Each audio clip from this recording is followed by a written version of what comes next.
Sept.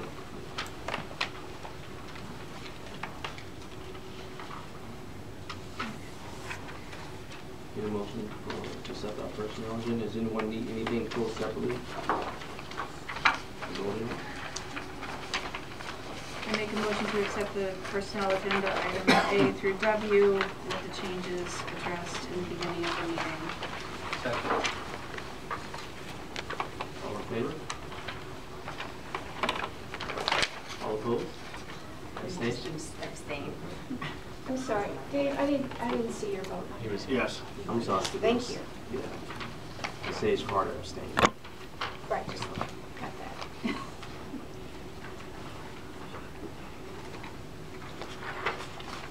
We'll go into our old business. And we need to discuss our intentions for our curriculum workshops this year. Last year we made the rounds between buildings to hear about the curriculum from volunteer teachers. So Maria's going to let us know a little bit more about how we're going to do that this year. Well, we haven't really had the discussion of, do you want to continue that practice? I have a meeting with the administrators tomorrow. Of course, teachers are volunteers that would like to share with you the curriculum that they're using in their classrooms, in their grade levels, in their buildings. Last year, we went to John L. Edwards and heard from ELA and math perspective of what they're teaching. Also, we traveled up to the Montgomery C. Smith Intermediate School, and they talked about literacy and the Common Core learning standards. We actually had students that came out and talked with us. And if you recall, we also had presentations here with the junior high school and high school. So if you'd like to continue that practice, we don't have a curriculum committee, so to speak. We did years ago. It was never really established as to what their mission was. I really just reported to them and they reported to the board.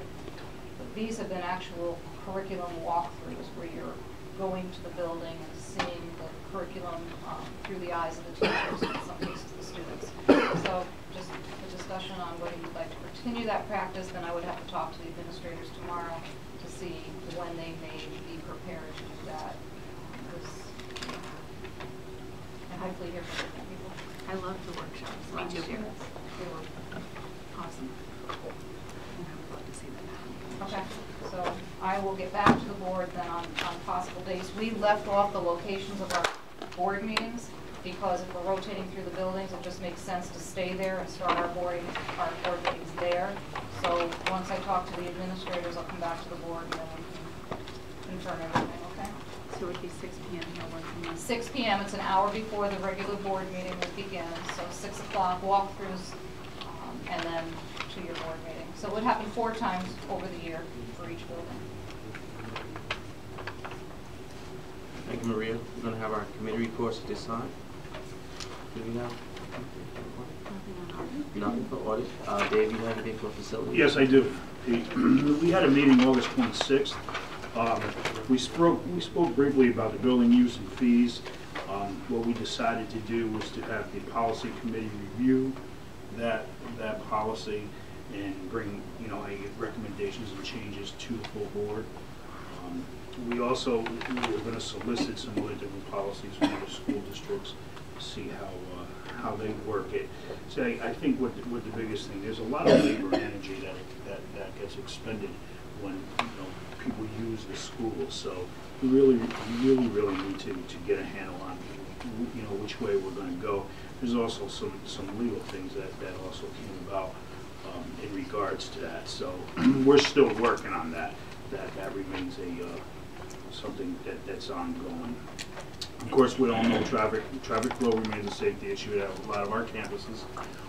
There was a study done, and did we get that report back yet from that company? We should have it at the next meeting in October. Okay, great. So we spoke about that, and hopefully, with that report, those things will get rectified. Also, earlier, a few months back, they did a preliminary energy report on the facilities. They will come and do a final audit, and once that gets released, I'll share it with the board and the public. What's the timing of the final audit? Yeah, they did a preliminary a few months ago. If you remember me speaking about that, they're going to come and do. We're awaiting the final audit, and then, like I said, we'll share that. we touched base on the boiler issue in Clover, but of course that was voted on last meeting, that they would replace that boiler. And I think that's about it. We spoke about some other things in regards to Rope Alley, but I don't think we need to discuss that at this point. That's just FYI. And our next meeting will be October 1st at 3 o'clock. Any questions? Thank you, Judge. Okay. Cynthia, you and Maria have anything about policy? I'm sorry, Carrie, you and Maria have anything? We haven't met. We have a meeting on October 1st. Actually, well, I just wanted to say that I spoke with Ms. Butt, and we were discussing about a possible, well, establishing a review system for looking at all of our policies and on what basis each one needs to be reviewed. And Ms. Butt, they didn't offer, like, she's sending me some things of possible policy on a review, but there's nothing that they offer, like, as far as, like, monetarily, like, here's a thing and then you have to pay for it. So, which is great news. But she said that, yeah, she gave me some tips and pointers, but we'll discuss those. So there's policy about There's a policy about policy. No kidding. I'm not even Surprise. Yeah, no, and, but, yeah, it's good. The things that she had recommended sounded good and they don't cost money, so. Dave, I don't know if your schedule allows you a double header, but Yeah, you can actually. start on facilities And and then stay move for right into policy. policy. That's right, Okay. that's fine, that's not a problem. What time is your policy meeting on? 4. We go at 3, so yeah, that works out great. Thank you, Maria. We'll need to set our budget schedule. Bobby. We're going to set a schedule. What's that? Well, we'll meet and we'll establish a budget schedule. Not set the schedule.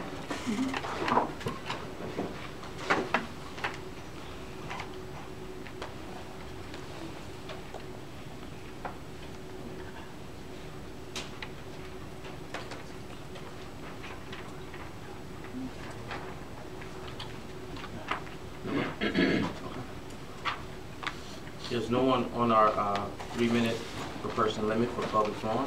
If anyone wants to sign up, I believe you still can. We're going to have another public forum just before we close our meeting this evening. So next we're going to get our business executive report from Mr. Robert Gusto.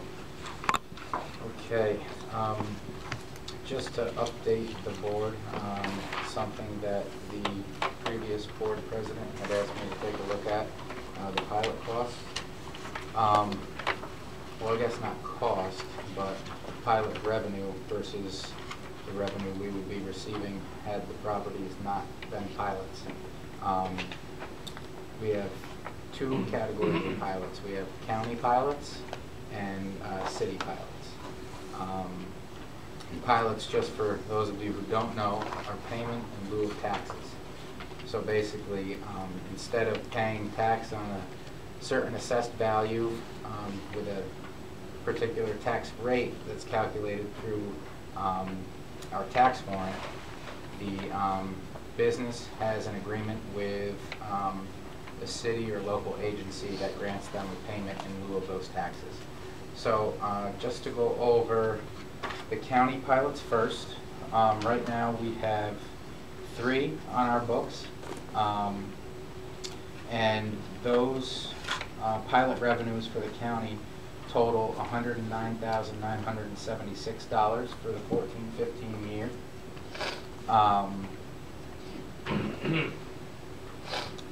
And what we would actually be receiving, actually, excuse me, that's what we would be receiving is if they were fully paid taxable properties, is that $109,976. We receive $80,933. So if you do the comparison, there's a $29,000 gap. So we lose out on $29,000 of tax revenue. Now the city of Hudson, we have looks like 5 different pilots, and a couple are based on some shelter rents that we have at Hudson Terrace and Hudson Housing. Those amounts total $102,937 received in pilot revenues. We have a potential, if these properties were on the tax rolls, for $334,576. So that is $231,000 lost in tax revenue as a result of pilot payments. That, like I said, that was just a bit of information that I was asked to prepare, and I thought it is important information that the board have when, you know, we have the city government talking about new ways of expanding the tax base and raising local revenues. And I know that was a discussion that the board had prior. So again, just a bit of information. The second part of my update is regarding the district's financial statements. I know that some board members had some questions about I guess, proving to the bank statements and not reflecting properly on the books. It's something that is being worked on currently, and right now we're in the process of just finalizing our audit, so hopefully within the next month or two we'll have a final report to present to the board. I'm confident that you will be happy with the results, so stay tuned, and I'll have something for you in the near future. Thanks, sir. You're welcome. April Presbyterian is not with us tonight for our school improvement report. So we'll go to Maria Seltmeyer for our superintendent. I just wanted to confirm and say if you're not aware of this yet, but we were able to confirm with Robert Freeman, who is the attorney for open laws and FOIL requests, to come down and speak to our board in a board training. And we canvassed the board, and October 8th at 5:30 is when everyone felt that they would be available. So he is confirmed for that evening, and we're going to meet at the Chamber of Commerce. I would plan on an hour and a half. He has a lot of information, so we want to leave room for questions. And he'll be talking to us about, open meetings law, going into executive session, the reasons for executive session, any specific questions you may have, and then freedom of information law, also the FOIL request that the district receives on a, I don't want to say a regular basis, but fairly regular basis. Yeah. So I want to make sure that we're all in attendance. So I haven't heard from everyone. I just want to make sure that you have that on your calendar. Again, October 8th at 5:30 at the Chamber of Commerce.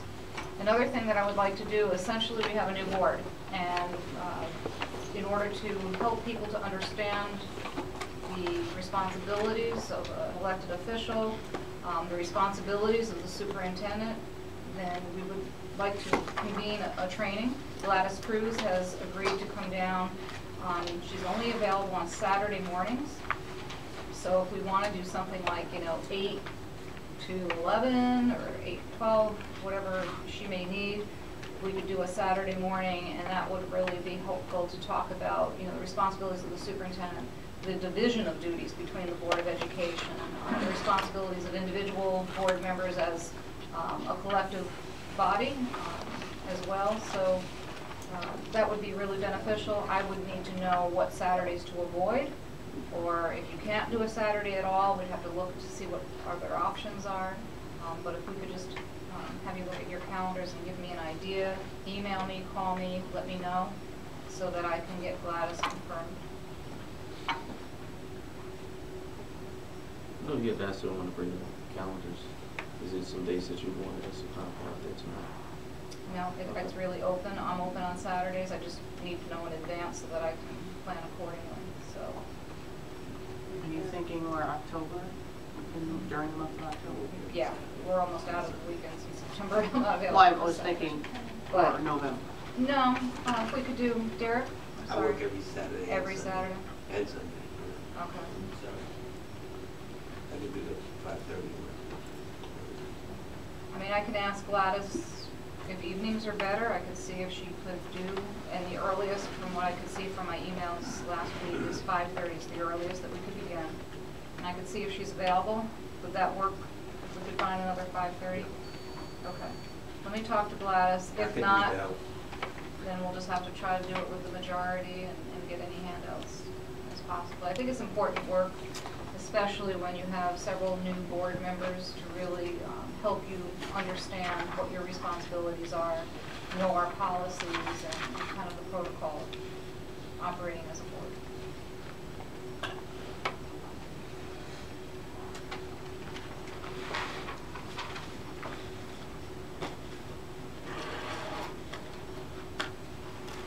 And your positive notes. Oh, my positive notes. Attendance. First of all, at the Meet the Teacher evening, John L. Edwards had 235 parents, which is about 50% of their population. 62 children were seen in childcare that they provide, so that it makes it easier for parents to be able to have a conversation with their child's teacher. So that was really a very good turnout for John L.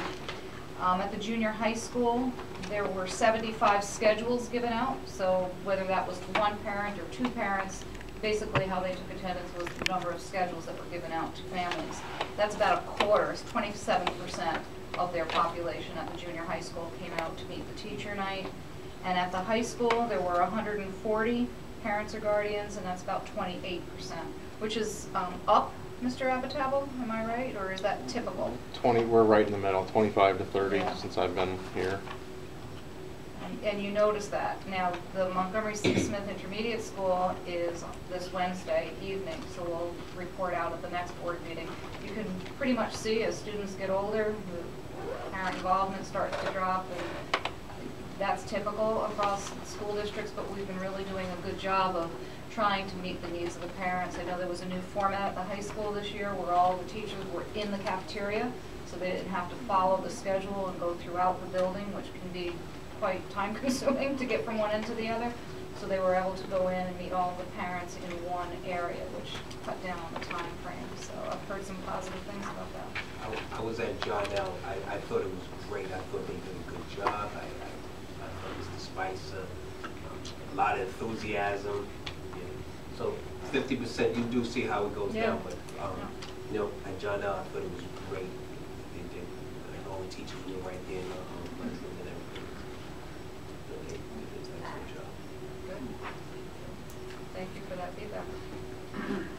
Also, staying on the topic of attendance, I just want to say that the secondary buildings are doing a great job of making sure that our students are coming to school. And if they're not coming to school, finding out why they're not coming to school. I'm very impressed. I get regular emails. Mr. Francis, who's our attendance aide at the secondary level, works very closely with both of the administrators, Mr. Reardon and Mr. Abitabel, and the guidance office to really look at each student. Where are they? Who's made the phone calls? What are we doing about this? And can we get them into school? And pretty impressed with the number of students that were absent. I think we're down to about 5 students that we're still trying to figure out, you know, where they are. Sometimes they go to another country over the summer. They don't get back until later into September, but they're doing a great job of making sure that we're accounting for our students, because we know if students are here, they have the opportunity to learn and not drop out of school. So that I've really been seeing is a very tightly woven communications. More positive information is the Montgomery C. Smith Intermediate School sponsored Dads Bring Their Children to School Day. Mr. Rice was there representing, he was a parent at this event. We had Senator Marchione attend and Assemblywoman Dee Dee Barrett. They both spoke to the parents of how important it is for dads to be involved, or other male caregivers. We knew that not all of our students have a dad that's active in their lives, so it was a dad or any male role model, male caregiver to the child. And the line was from the back end of the school all the way to the front. It was amazing and 3D. Mr. Rice, I know, was probably on the longer part of the line, but it was wonderful to see them taking advantage of being able to take their child to school. They did activities and such, and I've heard a lot of positive remarks. The Office of Family and Children's Services came down and gave us scholastic books free of charge and helped us to sponsor the event. So it was Mr. Brenneman and his army of staff that really made it work well. So that is a great event. And then John L. Edwards in the same week had Grandparents' Day. For the first time, the PTO sponsored Grandparents' Day. And we found out that Hudson has a lot of grandparents. Oh my goodness. I would have gotten there sooner if I would have walked from here down to there. But there was no parking, not only in our parking lots, but throughout the city of Hudson. You could not find a parking spot. And, you know, we realized that grandparents don't all drive, so they had to have the parents of the students bring them, and I think there was, what, 360 people that were crammed into the cafeteria and out into the hallways. But boy, what proud grandparents. And then they all had an opportunity to walk through the buildings and visit with their grandchildren, go through activities, read with the students, and it was just a proud moment for the Hudson City School District. They're looking forward to doing it again next year. I told them they probably have to do it for the entire week and just have each group of grandparents come through. But it was a good problem to have no parking for. So it was really a great event. I know, Sage, you were there, Tiffany. My son had a neighbor go with him, and because he likes her a lot, and all of them his grandparents live far away. She was floored. She has like come over to my house like almost every day since, and like telling me, like being grateful to Mr. Spicer, saying, you know, he really acknowledged that we're a good group of people to help out here because all these parents that are working, and here we are. We want to come help, you know, like whatever you need us to do to like help with these kids. And yeah, it was great. She was really enthusiastic and thought the whole thing was terrific. It was a great first year. I'm looking forward to next year. So, 2 good things this week. Power of Peace, I won't go into that again because the team did such a fine job of that. Also, another little positive note, the Columbia Green Partnership Academy that we opened up on Warren Street last year in collaboration with the Berkshire Union Free School District and the Catskill Central School District got recognized by the American Association of School Administrators. Bruce Potter, Superintendent of Berkshire, Kate Farrell, Superintendent of Catskill, and myself were all invited to do a workshop entitled A Bridge to a Brighter Future, Unprecedented 3-District Partnership. I'm not going because I don't think you want to spend the money to send me to San Diego, California. But it was really nice, and Bruce Potter is going with 2 people, staff members from Berkshire, so they'll be representing us and talking about forming that unique partnership and keeping your costs down and making sure that you're providing services for a population that does not make it in the regular mainstream. So I'm anxious to hear back from him, and it was an honor for us to be recognized by that organization and ask us to come and do a workshop. And that's it. Thank you, Maria. There are 3 things on one page on the discussion, so I would like to make a motion to accept consensus agenda items A through G.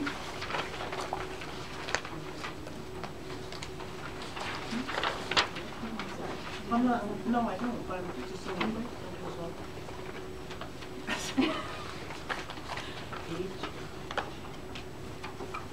A through G, you said? Mm-hmm. Second. All in favor? Extension?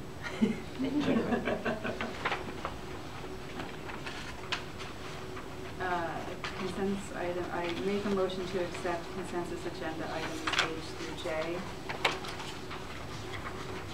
Second. All in favor? Any discussion? I'm sorry. Discussion. Okay, so these are the ones that I wanted to talk about. So the Candace LaRue contracts, are these all of the contracts for the year? They are the contracts for the 21st Century After School Program and the Community Schools Grant. Okay. So are there other? They don't have any other outstanding grants that they are evaluating or working on professional development for. Now, I can't say that they're not going to write another grant for us, but as far as grants that have been secured by the school district, these are the ones that have to have your yearly contracts. Something that it might be good to think about for next year is that this is $106,000, and we could hire someone full-time, and if we grossed up, you know, fully grossed up salary, right, including all benefits for that $100,000. And that would mean we would have someone full-time. So you're looking at a full-time grant writer, evaluator, professional development. Or a full-time grant writer and maybe a part-time person to handle the other pieces. That would make sense. That makes sense. We could find the right people. If it meant that we could take advantage of even 1 or 2 more grants. I think there are some grants that we can acquire out there that just sometimes get overbuilt. There is So I'm the for taking a look at it. Jacob Javits Yeah. Gifted and Talented grant that we are interested in that should come out again. The RFP should be, the application should be due next June. So we want to actually take this school year to plan for it. And I did hear from Candace LaRue and Associates about that grant, so they were interested in brainstorming about that. So I don't want you to think that we're not working with them right now and trying to secure grants. We are. So I can't make the promise that, you know, we can do that right now, but that is something that we can consider. But it also, that money is only there if you secure the grants. So their fee is coming